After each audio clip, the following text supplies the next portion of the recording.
우리 인사하겠습니다. 할렐루야. 여기면 두 손 들고 할까요? 할렐루야. 네, 너무 반갑습니다.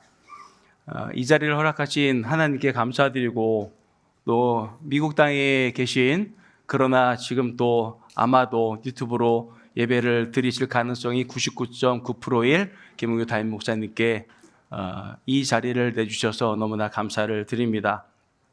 제가 내리병원에 간 지 벌써 20개월이 흘렀습니다. 20개월은 적은 세월은 아니더라고요.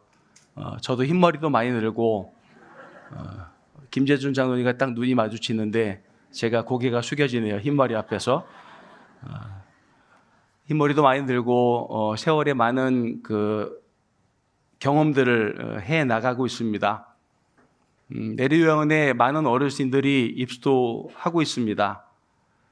61명의 정원인데 흥미롭게도 63명이 계십니다. 그러니까 최대한 채울 수 있는 인원을 다 채웠고 아직도 대기하는 분들이 너무 많이 있어서 그분들을 모시지 못하고 있습니다.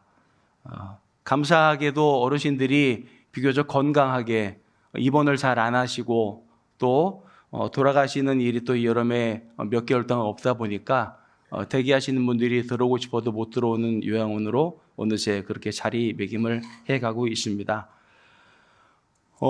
그 원인을 제가 생각을 해보았습니다. 그것은 하나님의 은혜입니다. 그리고 요양원에 오시는 분들 중에 내리교인뿐만 아니라 교회를 다니셨던 어르신들이 정말로 많이 들어옵니다.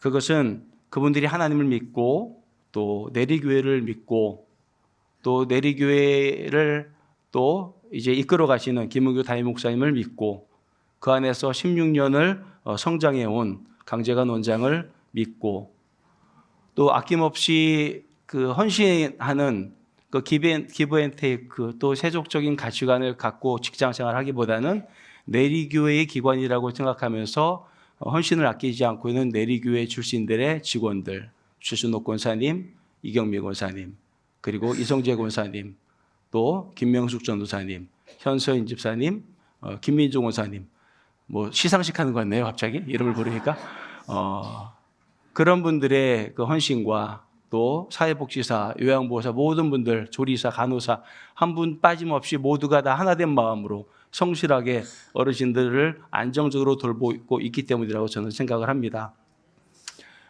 이곳은 내리교회 정원입니다. 저기서 지금 뒷모습은 이성재 권사님 같네요. 네. 저는 저희 일상은 아침마다 예배를 먼저 드리고 직원들과 그리고 회의를 하고요. 그리고 사무실에서 방송으로 모든 어르신과 직원들을 대상으로 축복 기도를 해드립니다. 그리고 바로 조금 있다가 1층, 2층, 3층의 어르신 모두를 다 돌아보면서 한 분 한 분 최대한 한 분 한 분 손을 잡아드리고 그분에게 터치가 꼭 필요하기 때문에 그렇습니다. 손을 잡아드리고 어깨를 두드려드리고 눈을 맞추고 반드시 한마디를 전합니다. 오늘 건강하세요. 하나님이 함께 하십니다. 그런 식으로 계속해서 전달을 합니다. 그렇게 한 바퀴를 돌고 한 40분 정도가 걸리면 길게는 1시간까지 걸리겠죠. 매일 이루어지는 일입니다. 그리고 나서 이 정원을 나갑니다. 정원을 나가서 무엇을 하냐면 사람에게 사랑을 줬으니 자연에게도 줘야지 하고 물을 주기 시작합니다. 물을 주는데 처음에는 그 물을 줄 때 제가 작년부터 상당히 애착을 가졌던 나무들이 있어요. 직접 심었던 나무들이거든요. 이경미 권사님이라든가 이성재 권사님과 저는 곡괭이질을 하고 그분들을 심고 물을 주고 하면서 심었던 것들이 있는데 이것들에 어느 순간 이제 물을 주는데 물을 주다가 갑자기 따가운 시선이 느껴지는 거예요. 어느 순간. 무엇이겠습니까? 다른 나무들인 거예요. 다른 나무와 풀들이 저를 향해서 얼마나 따갑게 시선을 보니 우리는 왜 안 주냐는 거죠. 우리는 왜 차별하냐. 제가 그때 크게 깨달았습니다. 그들에게 저보다 나이가 많은 풀들도 그 꽃들도 그리고 나무들도 있었지만 그들의 마음을 이제 알 것 같아서 그 이후에는 제가 애착을 가졌던 나무뿐 아니라 모든 정원의 나무에게 물을 주기 시작했습니다. 시간이 제법 걸리죠. 그러면서 제가 깨달은 것이 있습니다. 제가 아무리 물을 많이 주고 물을 곳곳에 다 전달하게 하려고 해도 저는 한계가 있습니다. 하나님의 은혜가 단비로 표현되는 것이 정말로 적절하다는 그러한 생각을 하게 됐습니다. 하늘에서 비가 내리면 정원에 있는 모든 나무들, 어느 구석에 뿌리 내리고 있어서 미처 물이 닿지 않을 만한 그곳까지도 그 물의 생명을 공급받지 않겠습니까? 하나님의 은혜는 이곳에 어느 한 곳 한 곳 닿지 않을 것이 없음을 믿으시기 바랍니다. 그래서 한 영혼 한 영혼 한 영혼에 관심을 가지시고 돌보시고 공급하시는 하나님의 능력과 은혜가 이곳에 계신 성도 여러분 모두에게 있기를 주님의 이름으로 기원합니다. 사실 각박한 현실을 우리는 살아갑니다. 밖에서 살아가다 보니까 이 세속적인 가치가 어떤 건지를 너무나도 잘 느끼고 있습니다. 목사로 살면서도 느꼈지만 직접 살아내니까 이거는 정말 전쟁터고, 그리고 그들은, 그 세상의 사람들은 우리와 같이 생각하지 않는구나, 교회와 같이 생각하지 않는구나를 너무나도 처절하게 느끼며 살고 있습니다. 그러다가 성도 여러분들 주일에 예배당에 와서 말씀을 듣고 있다 보면 때때로 아무 생각이 없어지곤 합니다. 이곳 교회는 현실감이 떨어지는 곳이라는 생각을 하기도 할 겁니다. 성경 이야기가 지금의 나와 무슨 상관이 있는가? 수천 년 전의 신화와 같은 이야기들이 지금의 현실과 맞는가라는 질문을 하기도 할 겁니다. 그러나 성도 여러분, 놀랍게도 성경 말씀은 시대를 관통합니다. 그때의 이야기는 지금 나의 이야기며 지금 여러분의 이야기며 지금 모든 우리의 이 시대의 이야기이기도 합니다. 그래서 사실은 주일에 설교 듣는 시간이 가장 현실적인 시간임을 믿으시기 바랍니다. 딴 세상 얘기가 아니라 우리가 살아내야 될 세상을, 우리가 어떤 자세를 가지고 살아가야 되는지, 우리가 놓치고 있었던 것은 무엇인지를 찾는 시간이 바로 이 시간이라는 것입니다. 그리고 이 성경에 기록된 말씀은 믿음을 가진 우리에게 능력으로 드러나고 세상을 보는 안경이 되고 나를 성찰하고 교정하는 거울이 됩니다. 오늘 제가 전해드리는 말씀도 그렇게 받으시면 성령께서 그렇게 역사하실 줄 믿습니다. 하나님께서 인간을 에덴 동산에서 추방시키면서 그들은 이제 죽을 운명이 됩니다. 그런데 그냥 내보내시는 게 아니라 좀 이상한 표현이 나와요. 오늘 본문에서 무엇을 지어 입히셨냐면 가죽옷을 지어 입히셨습니다. 그들이 보호받는 것을 원하시는 겁니다. 이 내용은 오늘 설교의 후반부에서 다시 말씀을 드리겠습니다. 저는 성경에 나오는 하나의 단어, 또 하나의 사상을 가지고 성경 전체를 꿰뚫어 보는 그런 작업을 하려고 합니다. 창세기서부터 요한계시록까지 오늘 한 줄로 꿰어 드리려고 준비를 3주 정도를 하게 됐습니다.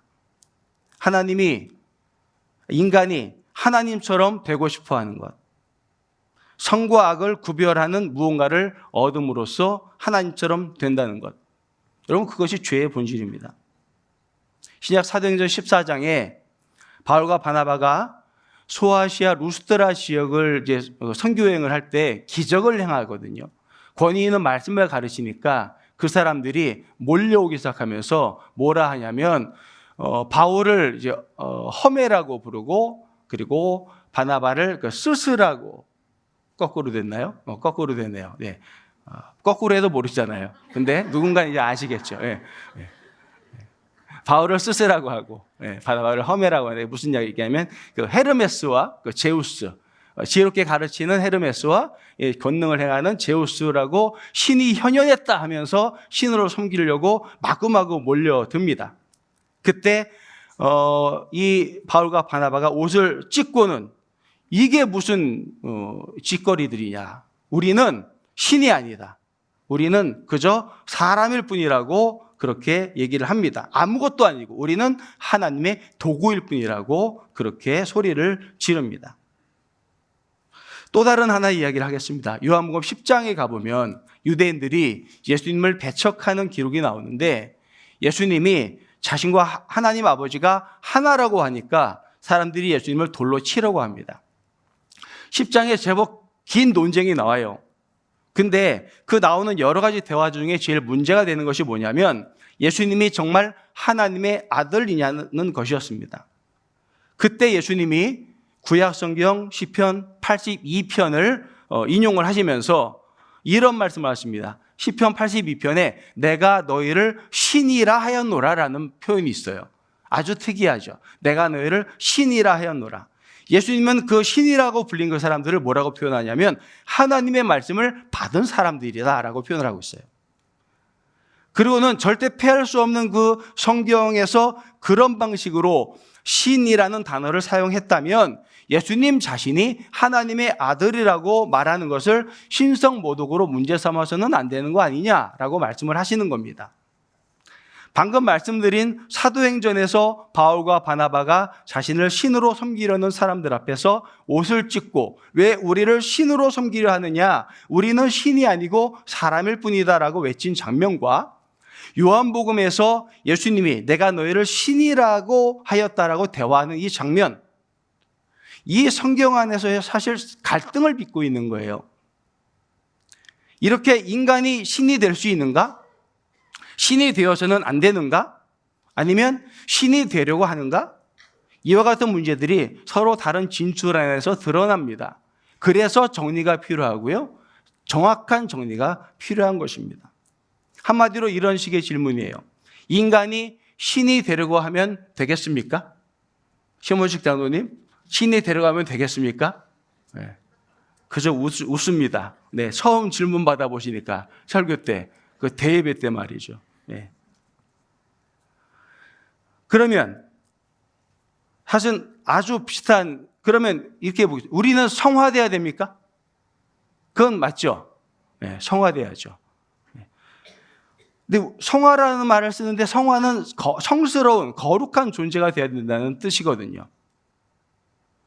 그러니까 성화돼야 됩니까? 라는 질문과 신이 되어야 됩니까? 라는 질문을 던지면 사실은 아주 비슷한 의미인데 이걸 도대체 어떻게 받아들여야 되느냐? 성경이 두 가지 얘기를 하는데 이걸 어떻게 해야 되느냐? 결론은 이렇습니다. 아담과 하와가 죄를 짓는 하나님처럼 되려고 하는 것은 내가 무언가 능력을 키워서 신이 되어 신이 있던 그 자리에서 신을 몰아내고 내가 그 자리를 차지하는 겁니다. 따라서 하나님과 내가 대결 구도 속에서 내가 신을 이겨서 신을 몰아내는 그림이에요. 이것이 아담과 하와의 죄의 본질이 되는 겁니다. 반대로 조금 전에 말씀드린 요한복음 10장에서 얘기하고 있는 예수님이 너희는 신적인 존재가 되어야 된다라는 이 얘기는 내가 무언가 힘을 키우는 것이 아니라 나는 점점 작아지고 하나님이 점점 커지셔야 됩니다. 나는 점점 사라지고 하나님이 점점 그 자리를 채우셔야 됩니다. 따라서 요한복음 얘기하고 있는 성화의 의미는 뭐냐? 나는 사라지고 하나님이 나를 채워주시는, 즉 하나님과 내가 일치하는 깊은 교제를 의미하는 것입니다.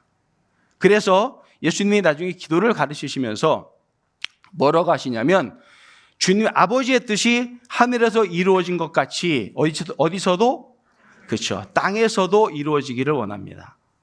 누구를 통해서요? 나를 통해서, 우리를 통해서, 교회를 통해서 이루어지기를 원하는 것입니다. 따라서 성화, 신화되는 데는 두 가지 길이 있는 겁니다. 내가 점점 커져서 그 신과 대결하면서 신이 없는 듯이 살아가는 것. 반대로 하나님이 온전히 나를 채워서 나는 더 이상 없는 것. 그래서 아까 신약을 우리가 읽었는데 갈라디아서 2장 20절. 이제부터는 내가 사는 것이 아니요 내 안에 누가 사는 것이라? 그리스도께서, 예수 그리스도께서 사시는 것입니다. 성도 여러분, 이런 성화의 길을 걸어가시기를 주님의 이름으로 간절히 축원합니다. 오늘날 우리가 물질주의를 비판하는 이유가 뭡니까? 물질 만능주의. 돈 좋죠? 좋습니까? 너무 좋다고 격하게 공감하시는 우리 권사님이 저랑 눈을 마주치셨습니다. 저도 너무너무 좋아요, 돈이. 그렇게 좋을 수가 없어요. 돈만 있으면 뭐든지 할 수 있다. 근데 뭐든지 할 수 있는 존재는 누굽니까? 신이죠. 돈만 있으면 하나님도 필요 없다. 내 마음대로 할 수 있다. 내가 신이다. 여러분, 돈을 죄악시하는 게 아니라 그것만 있으면 뭐든지 할 수 있다는 우리들의 그 마음이 하나님을 거스르는 마음일 것입니다. 자, 이제 본질적인 질문으로 넘어가죠. 그렇다면 창조 이야기, 즉 창세기 3장을 읽다 보면 우리가 늘 갖게 되는 본질적인 질문이 있어요. 선과 악을 구별하는 나무의 열매를 왜 먹으면 안 되었는가? 좀 더 바꿔서, 좀 더 직설적으로 선악을 아는 것이 도대체 죄인가? 늘 아리송하잖아요. 도대체 이게 왜 죄가 되는 것이 정말 아리송합니다. 네. 제 뒤에 있는 지도를 보시면서 잠깐 설명을 듣겠습니다. 이스라엘이 보이십니까? 예. 제 머리가 커서 안 보이시는 분도 계시겠지만, 그리고 저쪽에 유프라테스강, 티그리스강 보이십니까? 예. 이스라엘과 상당히 거리가 떨어져 있습니다.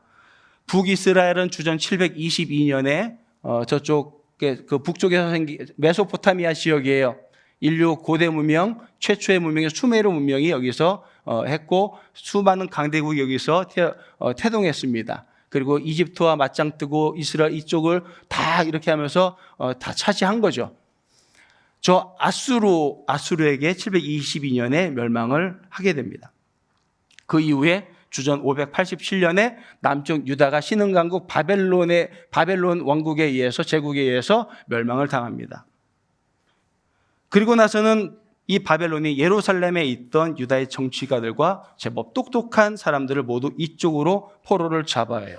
자, 이스라엘이라는 지역은 이쪽에 있습니다. 되게 작아요. 우리나라 충청 남북도 합친 정도? 이스라엘에서 이곳까지 가려면 얼마나 걸릴까요? 버스 타고 갑니까? 택시 타고 갑니까?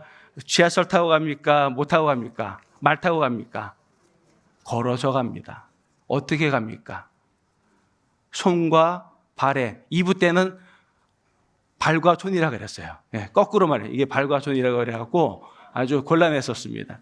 손과 발에 착고를 차고 저 거리를 갑니다. 키로수로는 돌아서 가야 되기 때문에 사막을 거쳐서 가지 않았을 것이기 때문에 1000km가 훨씬 넘습니다. 걸어서 죄수의 몸으로 몇 개월, 최대 6개월, 3, 4개월 최소의 기간을 그렇게 가서 저 바벨론 쪽으로 이동을 하는 겁니다. 이쯤 되면 그들이 가지고 있을 생각은 무엇일까요? 처절한 실패감과 패배감, 열패감입니다. 그래서 끌려온 유다의 지도층들이 풀어야 될 여러 가지 숙제가 생기는데, 첫째, 그들이 해명해야 될 것은 어떻게 예루살렘 성전이 무너졌는지의 문제입니다. 예루살렘 성전이 무너졌다는 것은 여호와 하나님의 존재감, 하나님이 더 이상 있는지 없는지의 문제입니다. 그리고 하나님이 더 이상 있는지 없는지의 문제는 그를 믿는 이스라엘이 더 이상 있을 수 있는지 없는지의 문제인 겁니다. 그와 같은 문제와 함께 그들이 이제 도대체 하나님은 누구인가? 여호와는 누구인가? 이스라엘은 누구인가라는 질문을 해명해야 되는데, 그러면서 유일신 신학이 정리가 돼요. 이게 역사의 신비입니다. 좀 이따 설명을 드릴게요. 이와 같은 역사의 과정이 있기 전까지 이스라엘은 또 여호와 하나님은 일종의 다신적인 신관 안에서 단지 이스라엘의 하나님일 뿐, 그와 같은 그냥 지역신의 개념이었던 거죠. 여호와는 이스라엘의 하나님, 마르둑은 바벨론의 신, 바알은 가나안의 신, 이집트에는 라나, 투트라는 신이 있고, 그런 신들은 각각의 땅과 연관되어 있는 겁니다. 따라서 하나님의 백성이라는 이스라엘이 이렇게 긴 거리를 정말 고생하며 때로는 목숨을 잃으며 걸어온, 그래서 포로로 끌려서 예루살렘을 떠나 바벨론으로 간다고 얘기했을 때 이걸 도대체 어떻게 설명을 해야 되는가 라는 문제 안에서 그들은 놀랍게 유일신관이라는 통찰을 얻게 되는 거예요. 너무나 아이러니합니다. 아니, 우리 하나님께서 어쩌면 그들에게 그런 진정한 통찰을 얻게 하셨다고 하는 것이 더 정확한 표현일 것입니다. 성도 여러분, 하나님이 일하시는 방법이에요. 저 작은, 우리나라보다 적은 저 땅덩어리에서 생긴 신관이 지금 큰 강줄기가 되어서 몇천 년을 이어가고 있는 것은요, 하나님의 역사로밖에는 우리가 이해할 수가 없는 겁니다. 우리가 믿는 것이 바보 같지가 않잖아요? 우리가 믿는 것이 진리라고 믿습니까? 안 믿나 보죠? 근데 왜 여기 앉아 계십니까? 우리가 믿는 것이 진리이기 때문에 이곳에 계신 거 아니겠습니까? 그렇다면 수천 년간 이어온 이 역사의 신비는 정말 헤아릴 수가 없는 겁니다. 저 노예 민족을 통해서 저 엄청난 그 문명, 좀 이따 설명드리겠지만 저 문명 그 사이에서 생겨난 유일한 하나님, 창조주 하나님은 한 분이다라고 하는 것. 그분이 마루두개에게 패한 것이 아니라, 바벨론의 신 마루두개에게 패한 것이 아니라 우리가 잘못해서 바벨론을 활용하셔서 우리를 잠깐 심판하신 것이다. 그러므로 지금 중요한 것은 무엇이냐? 예루살렘 성전, 우리가 그리워할 것이 아니라, 그 장소가 아니라 지금 중요한 것은 하나님의 율법이다. 이러한 생각의 전환이 일어나는 것입니다. 그런데 그들이 이쪽으로 유배를 와서 보니까 바벨론이라는 곳은 오랜 시간 수천 년 동안 아까 설명드린 것처럼 모든 당시의 그 문화와 문명과 기술이 집약되어 있는 것입니다. 따라서 여기 바벨론에 가서 본 세상은 어떤 세상입니까? 이 시기 바벨론은 벽돌을 구워서 4층, 5층짜리 높이의 건축물을 무수히 세우고 잘 정비된 도시의 모습을 갖추고 화려하고 고급진 문화를 자랑하는 제국이었습니다. 포로가 된 하나님의 백성들에게는 놀라운 체험인 거죠. 여러분, 이런 문화적인 정복이요, 전쟁을 해서 군대가 정복하는 것과는 비교도 안 되는 지배 효과가 있어요. 엄청난 그 압도적인 문명 앞에서 나의 존재, 우리 민족의 존재가 너무 작아지는 거거든요. 아무튼 근데 그 모든 문화적인 것을 바치고 있는 데는요, 항상 사상적인 받침이라는 게 있습니다. 사상적 배경이라는 것이 있어요. 이것이 바로 그 사상적인 배경, 수천 년을 이어온 사상적인 배경이 무엇이냐? 그것이 바로 지혜 사상이라는 겁니다. 뭐라 그랬죠? 지혜 사상. 지혜 사상이 뭐냐면, 신은 이 지혜를 통해서 세상을 창조했는데 인간이 지혜를 얻음으로써 행복해질 수 있다는 겁니다. 여러분들 철학에서 내지는 인문학에서 얘기하고 있는 행복이라는 것은 그 종교적으로 얘기하는 구원과 동의어입니다. 행복이란 그 구원이에요. 왜 신앙을 가지십니까? 정답은 영원한 생명을 얻기 위해서죠. 우리가 얘기하고 있는 구원을 얻기 위해서입니다. 하지만 또 다른 표현으로는 행복하기 위해서입니다. 그런데 그 지혜 사상이 얘기하고 있는 행복의 정점이 뭔지 아십니까? 바로 그것이 선과 악을 분별하는 겁니다. 지혜의 정점이, 그들이 얘기하고 있었던 지혜의 정점이 바로 선과 악을 분별하는 거였어요. 옳은 것과 그른 것, 나를 행복하게 이끄는 것과 그렇지 않은 것을 분별하는 것, 선과 악을 구분할 수 있는 것, 그것이 중요한 겁니다. 오늘 지금 우리가 만나는 창세기 3장은 그런 지혜 사상에 관한 얘기를 하고 있는 거예요. 그러면서 뭐라고 얘기하는 겁니까? 지혜 사상에서는 말한다, 인간이 지혜를 통해서 행복해질 수 있다고. 다시 말하면 지혜를 얻음으로써 스스로 구원할 수 있다고. 하지만 잘못된 생각이다. 인간의 그 모든 불행이 무엇으로부터 시작된 줄 아니? 너희가 말하는 그 지혜에서부터 시작되는 거야. 스스로 지혜를 얻음으로써 스스로를 구원할 수 있다는 그 잘못된 지혜 사상이 결국 인류를 불행하게 만들 것이다. 지혜 사상을 통해서 행복해질 수 있는 것이 아니라 우리가 지금 겪고 있는 그 모든 불행이 잘못된 지혜 사상으로부터 출발한 것이라고 이야기를 하고 있는 겁니다. 따라서 여호와 하나님 신앙과 세상의 근간이 되고 있었던 지혜의 사상을 적대적인 관계에 놓고 있는 것입니다. 그리고 하나님은 세월이 흐르면서 여호와 하나님 신학을 그들에게 계속해서 영감을 주시고 성경을 기록하게 하시면서 더 확장된 지혜를 알게 하십니다. 그것이 뭐냐면, 성경의 안에 지혜서로 분류된 많은 책들이 있죠. 대표적으로 뭡니까? 잠언, 전도서, 요셉 목사님 말씀하시는 욥기, 이런 것들이 다 지혜서입니다. 거기에는 지혜사상을 단칼로 단죄하지 않습니다. 지혜사상을 우선 수용하는 거예요. 다 좋은 말이야. 좋은 말이잖아요, 실제로. 그리고는 뭐냐? 그런 것들이 헛되다라고 합니다. 헛되다. 코엘렛. 왜냐하면 모든 지혜의 근본은 하나님을 경외하는 데 있기 때문이다 라는 통찰을 주시는 겁니다. 지혜를 얻으려는 그 궁극적인 행복을 얻기 위해서는 하나님께서 우리에게 주신 법을 잘 지키라고 말씀을 하는 겁니다. 그래서 잠언 3장은 너무나도 유명합니다. 내 아들아, 나의 법을 잊어버리지 말고 내 마음으로 나의 명령을 지키라. 그리하면 그것이 내가 장수하여 많은 해를 누리게 하리라. 인자와 진리가 내게서 떠나지 말게 하고 그것을 내 목에 매며 내 마음판에 새기라. 그리하면 내가 하나님과 사람 앞에서 은총과 귀중히 여김을 받으리라. 할렐루야. 잘 외우죠? 어렸을 때 너무너무 괴롭게 외웠습니다. 2번을 매일 예배를 드리는데 아버지 살아계실 때 너무너무 졸려 죽겠는데 아침 예배 드려야 된다고 아침 예배 드리고, 저녁에 자고 싶어 죽겠는데 또 예배 드리고 자야 된다고 다 모아놓고, 항상 하는 게 시편 1편, 이 잠언 3장, 이 2개를 정말 수십 년을 했습니다. 그러니 안 외우고 백이겠습니까?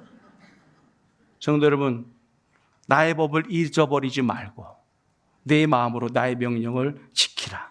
그리하면 그것이 내가 장수하여 많은 해를 누리게 하며 평강을 더하게 하리라. 따라서 가장 지혜로운 사람은 하나님의 말씀을 잘 지키는 사람이라는 것입니다. 율법을 잘 지키는 사람을 성경은 뭐라고 하는지 아십니까? 의인이라 그래요. 기존에 우리가 지켜왔던, 우리가 예루살렘에 지켜왔던 그 율법을 지키면서 하나님을 잘 섬기는 것이 가장 지혜로운 것이다라는 겁니다. 그러니까 즉 이스라엘이 최고 문명 도시로 옮겨왔다고 해서 다른 것을 구할 필요가 있는 겁니까? 아닙니다. 지금까지 했던 것, 아니 잃어버렸던 하나님과의 관계를 회복하는 것이 가장 급선무였던 것입니다. 여러분, 좀 어떻게 보면 허무한 대답이죠. 어떻게 하면 오래오래 건강하게 살 수 있습니까? 라고 의사 선생님께 물으면 거의 비슷하게 모범 답안이 나와요. 하루 3끼, 적당한 양, 즐겁게 오래 꼭꼭 씹어서 잡수시고 적당히 운동하고 기쁘게 많이 웃으면서 사십시오. 정답이죠? 네, 대답은 무지하게 쉬워요. 그렇게 하지 못하는 우리가 문제인 거죠. 이 단순함, 하나님의 말씀을 지키는 단순함, 건강 관리를 잘하는 단순함. 제가 살이 좀 많이 쪘었잖아요. 지금도 쪄 보인다고 하시는 분들은 많을 겁니다. 예전의 모습을 보면서 왜 이렇게 좋게 찌셨지? 어떤 분 보기 좋다, 삶을 너무 방관하는 거 아니냐, 별 얘기를 다 하실 텐데 4kg를 좀 뺐습니다. 이유는 매일 4kg를 뛰고 있어요. 일주일에 적으면 6일, 많으면 7일을 뛰고 있습니다. 슬로우 러닝으로 뛰고 있는데 4km를 매일 뛰는데 저의 그 러닝 철학이 있습니다. 소위 닭런이라고 있습니다. 닥치고 달려라는 거죠. 닭런. 비가 와도 비가 오는데 닥치고 달려. 속으로 다불고. 몸이 좀 찌뿌둥한데 닥치고 달리라니까. 오늘 좀 늦게 왔잖아. 닥치고 달려. 닥치고 달리다 보니까 저쪽에 송명중 목사님도 만나고 이분저분 이렇게 가끔 저쪽이군요, 이쪽이군요, 이쪽에 만나고 그러면서 가끔 이렇게 대화도 하고 열심히 그렇게 하다 보니 제 몸이 이렇게 예전보다는 4kg에 빠져 있는, 앞자리가 이제는 다시 바뀌는 그런 순간이 오게 됐습니다. 단순하지만 그것을 지켜낼 수 있는 그런 지구력과 그것을 지켜내는 그런 순수한 그런 믿음, 그것을 하나님은 우리에게 원하실 것입니다. 결국 그 당시 세상을 지배했던 지혜 사상도 우리가 믿어왔던 하나님 신앙이라고 하는 그 손바닥 위에 있는 것이고, 따라서 우리가 해왔던 것을 회복하고 잘 실천하면 충분한 거라는 이야기를 하고 있는 것입니다. 성도 여러분, 지혜를 얻는다라는 문제는 현대 문명과의 관계 안에서도 잘 설명이 됩니다. 제가 설교 초반에 성경의 이야기들은 시대를 관통한다라는 말씀을 드렸습니다. 성경의 이야기들이 시대의 여러 상황들 속에서 그것을 반영하며 기록되었기 때문입니다. 현대 문명의 가장 큰 사상적인 문제점은 뭐냐면 인간은 스스로의 지혜, 스스로의 문명 기술적 발전을 통해서 원하는 것을 다 이룰 수 있다라는 믿음입니다. 호모 데우스까지 가는 거죠. 인간이 얼마든지 신이 될 수 있는 겁니다. 이런 세상은요, 하나님 앞에서 또 하나님이 창조하신 세상 앞에서 더 이상 경이로움이나 경외감을 느끼지 않습니다. 그것도 역시 어떻게 보면 죄의 본질이라고 할 수 있습니다. 성도 여러분, 우리는 죄를 지었지만 하나님은 얼마나 놀라운 사랑으로 이 문제를 해결하십니까? 에덴 동산 밖으로 하나님의 보호막 밖으로 쫓겨나가는 이 아담과 하와를 보면서 너무나 마음이 아프셔서 하나님의 아픈 마음을 담아 지어 주신 것이 바로 가죽옷입니다. 이 가죽옷에 엄청난 구원의 신비가 있습니다. 누군가의 피 흘림으로 가죽옷을 만들고 이불을 덮어주도 덮어준 것입니다. 히브리 말로 구속하다는 것이 덮어준다는 뜻입니다. 시간이 흘러서 예수 그리스도를 보내셔서 엄청난 권능과 가르침을 주시면서도 동시에 섬김의 본, 희생의 본을 보이시고 마침내 십자가 보혈로 구원의 길을 여신 그 하나님의 사랑은 넓이와 깊이와 높이를 다 헤아릴 수가 없습니다. 어떤 대가를 치르고 하나님께서 저와 여러분을 구원해 주신 줄 안다면 우리는 세상을 지배하고 있는 이 지혜에 매몰되지 않고 하나님을 경외하는 참된 지혜야, 그리고 우리 주님의 사람을 변화시켰던 십자가의 지혜에 더 집중할 수가 있게 될 것입니다. 성도 여러분, 이상하게도 우리가 주님의 십자가 앞에 나오면 마음이 녹습니다. 왜 그럴까 생각해 봤는데 이것이 답을 얻을 수 없는 십자가의 신비입니다. 십자가는 권력과 힘의 상징이 아니죠. 고통의 상징으로 우리를 구원하신 예수 그리스도께서 우리의 고통을 채울하시고 담아내신 상징입니다. 그렇기 때문에 우리들은 십자가 앞에 서면 우리를 공감하시고 품으시는 주님을 만나게 되는 것입니다. 세상의 힘은 우리를 억압합니다. 우리를 중독시킵니다. 우리를 각박하게 만듭니다. 그렇지만 십자가의 힘은 우리를 품습니다. 우리와 공감하시고 우리를 용서하시고 우리를 긍휼히 여기십니다. 저는 우리와 만나는 많은 사람들이 우리를 통해서, 그리고 우리 내리교회를 통해서 십자가의 이런 경험을 할 수 있기를 주님의 이름으로 간절히 기원합니다. 이제 한 2, 3분만 더 하고 설교를 마치려고 합니다. 끝날 줄 알았는데 조금만 더 하겠습니다. 저 바벨론의 지혜 사상은 수천 년을 거슬러 와서 지금 이 시대에도 그대로 존재하는 지혜 사상입니다. 오늘과 똑같아요. 성경은 그래서 역사하는 힘이 있는 겁니다. 이 시대의 화두는 뭡니까? AI, 챗GPT로 대변되는 AI, 그리고 또 하나는 여자분들이 관심 가지고 있는 위고비. 아시는 분만 아는 거예요. 위고비의 반응을 안 하시는 거 보면은 위고비를 모르시는 거예요. 잘 아시는 분만 아시는 거죠. 챗GPT는, 그리고 AI는 우리 인간의 경험을 너무나도 제한적으로 만들어 버렸어요.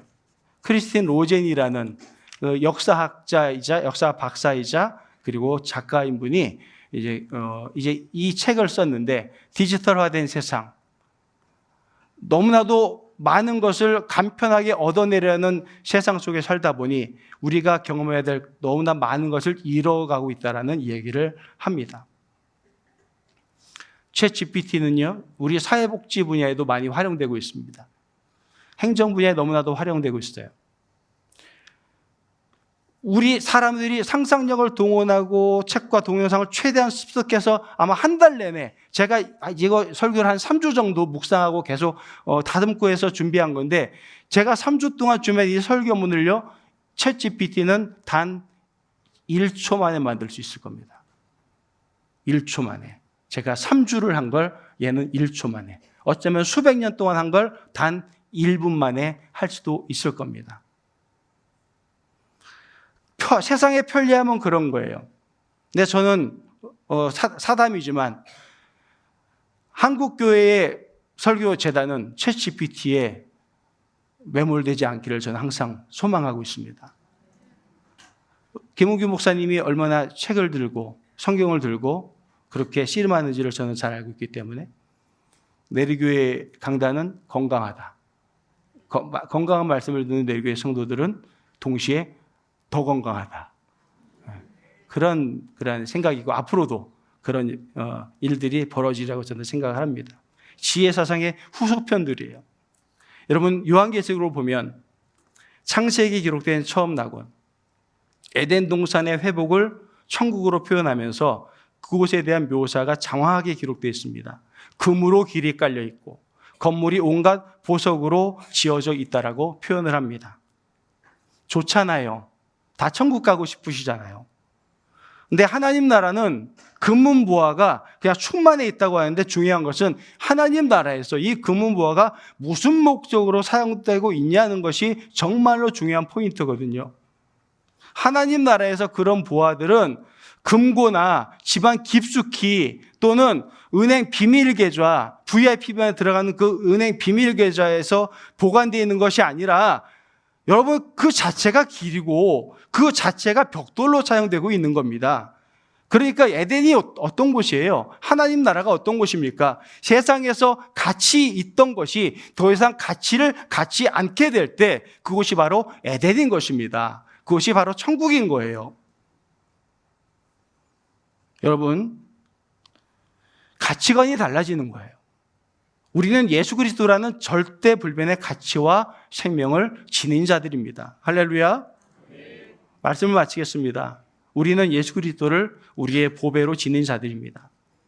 이 세상을 살아가는데 우리에게 많은 물질이 필요하고 많은 것을 소용하게 하지만 그건 다 수단이요 도구일 뿐이지 이 세상의 그 어떤 것도 내 생을 걸 인생의 목적이 아니라는 사실을 깨달을 때부터 내가 두 발을 딛고 있는 곳은 에덴, 하나님의 나라로 존재하는 것입니다. 성도 여러분, 세상의 것을 하나님보다 더 중시하고 집착하면 하나님이 안 보입니다. 하나님이 안 들립니다. 참된 지혜 없이 살다가 끝나버리고 맙니다. 그것은 결국 내 생을 내가 갉아먹는 것입니다. 이 가치관이 분명히 바뀌어지는 순간부터 우리가 어디에 있든 하나님 나라가 이루어지는 것입니다. 오늘 설교 제목, 세상의 지혜를 넘어서 챗GPT에게 물어봤으면 바로 대답을 해줬을 텐데 저는 24시간이 걸렸습니다. 이 제목 하나를 뽑아내는데 세상의 지혜를 넘어서 있는 하나님의 지혜, 하나님을 경외하는 지혜, 그리고 십자가의 지혜, 이 가치를 붙잡고 저 세상으로 나가셔서 얼마든지 거대한 물줄기를 생명력 있게 거슬러 올라갈 수 있는 힘 있는 내리교회 성도들이 되시기를 주님의 이름으로 간절히 축원합니다.